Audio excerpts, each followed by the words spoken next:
How to change clothes color in Photoshop. Hey there Photoshop enthusiasts! Wanna give your photos a wardrobe makeover by changing the color of clothing items?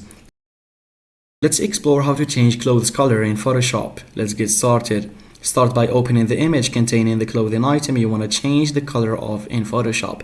Go to File, Open, and select the image file from your computer. Use the appropriate selection tool, for example, Quick Selection tool or the Pen tool, to select the clothing item you want to change the color of. Take your time to ensure accurate selection, especially around edges and details.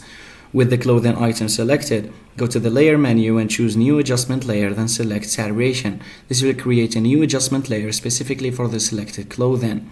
In the Hue/Saturation Properties panel, use the sliders to adjust the hue, saturation, and lightness of the clothing item. Experiment with different settings until you achieve the desired realistic color. If necessary, refine the layer mask associated with the adjustment layer to ensure that only the clothing item is affected by the color change. Use tools like the Brush tool or Refine Edge to touch up the mask as needed. Adjust the blending mode and opacity of the adjustment layer to blend the color change more naturally with the rest of the image. You can also make additional adjustments to fine-tune the color and appearance of the clothing.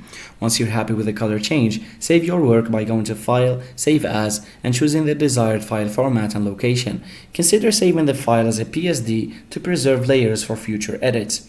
Open the saved image in a web browser or image viewer to confirm that the clothing color change looks natural and seamless. And bravo, you've successfully changed the color of clothing in Photoshop, giving your photos a fresh and stylish look. With these techniques, you can easily experiment with different color options and transform the appearance of clothing items in your images. Happy editing, thanks for watching, and don't forget to subscribe.